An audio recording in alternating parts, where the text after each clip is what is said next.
everyone. This is James Ryan at MCOL, and I'd like to welcome you to our webinar event today, HealthPartners Region Hospital Initiative, Strategies for Readmission Success. Our speakers today are Dr. Rick Hilger. So again, I'm Rick Hilger. I'm I'm the Director of Care Management here at Regions. I've been the physician lead for our organizational readmission work for over the past 4.5 years. So my goal for about the next 20 to 25 minutes is to give you an overview of the across the organization work that's happened here in the last few years. And if there's only one thing that I want you to walk away from this presentation with, is that I think what we've learned and what the national research has shown around readmissions is that you really have to take a bundled approach to this work, that there is no such thing as one magic bullet, and the organizations and hospitals that have shown a significant reduction in their preventable readmissions have really kind of taken an across-the-board bundled approach. So let's just touch on a few of the projects that we've worked on over the last few years. So I'm going to briefly touch on our geriatric safe transitions program.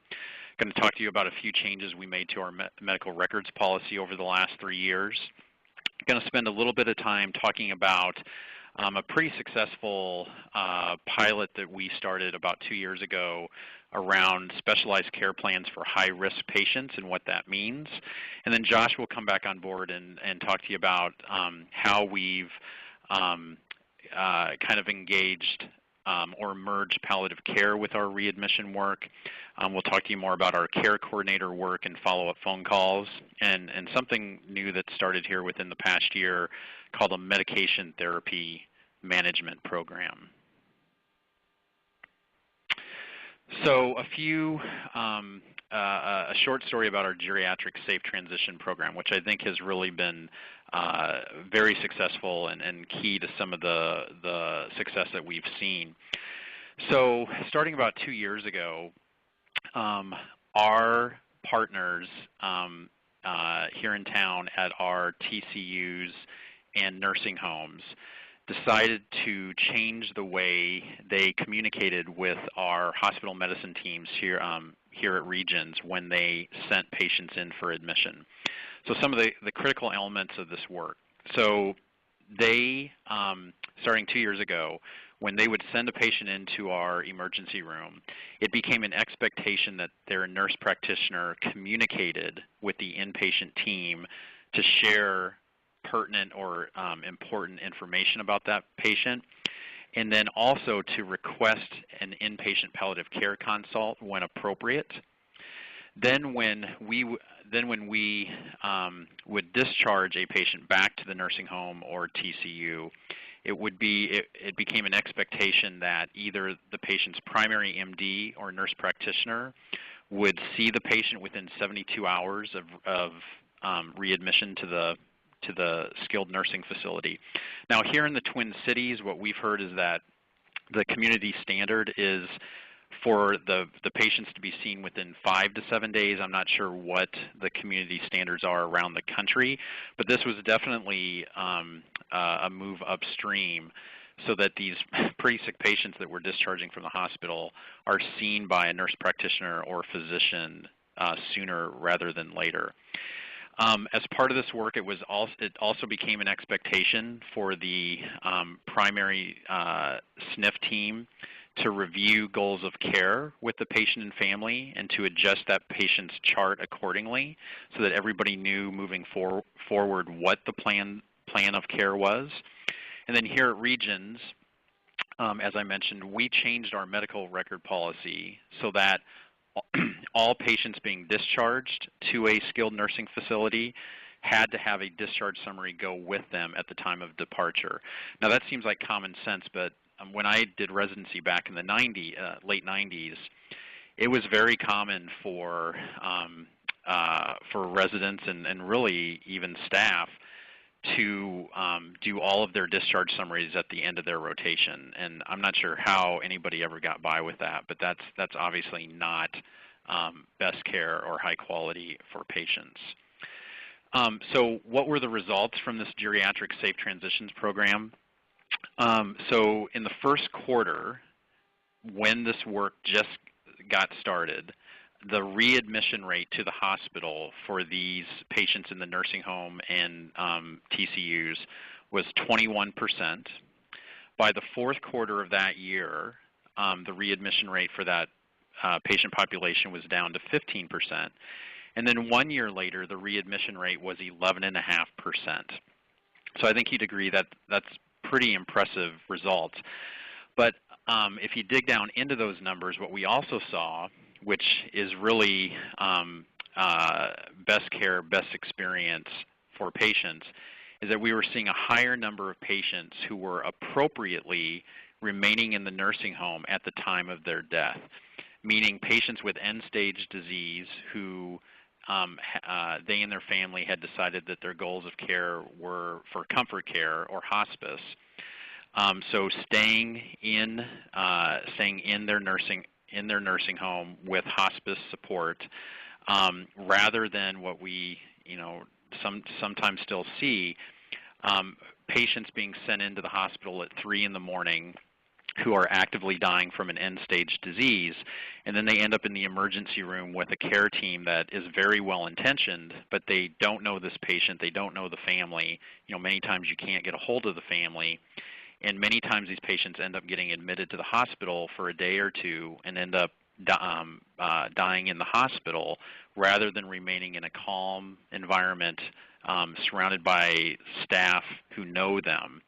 And so I think that's been a really big success for this program.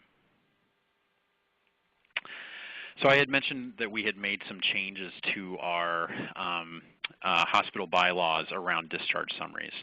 So again, about 3 years ago, the bylaws were changed that all patients going to a TCU or nursing home had to have a discharge summary sent with them.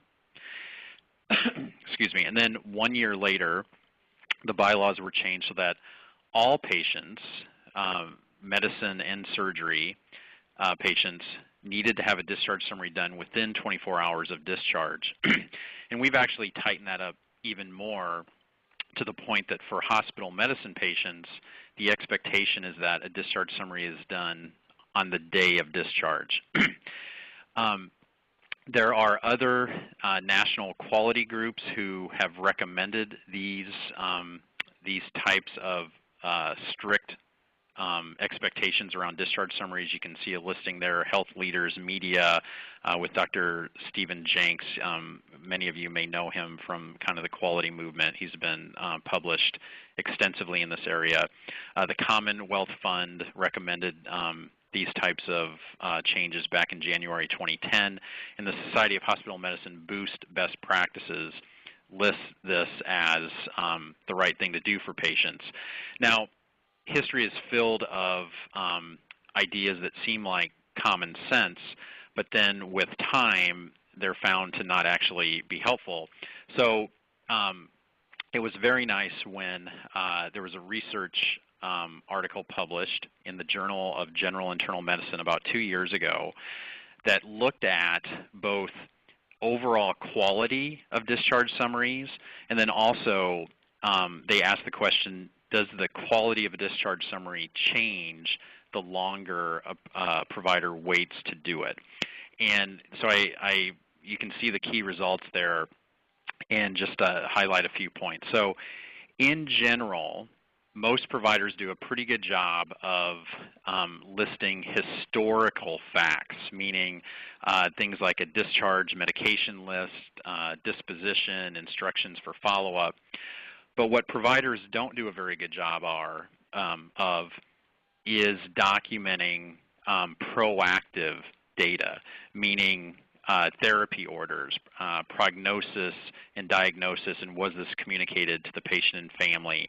Only 7% of discharge summaries documented a code status. Only 6% documented pending studies. And then that last sentence there showed that future plan of care components or proactive data were more likely to be omitted if a discharge summary was created greater than 24 hours after discharge. So we've got peer-reviewed research that says that this is just flat out the right thing to do. Dr. Amy Kind, who was the lead author for this study, she had noted that the discharge summaries were often completed many days after the patient had already been discharged to the nursing home, some more than 30 days after discharge. And again, that kind of goes back to what was probably being done 10 to 15 years ago. But her quote was, in addition, as the time grew longer, the quality of the information within the summaries became more poor or incomplete. So I don't think it matters anymore which state you practice in or take care of patients in.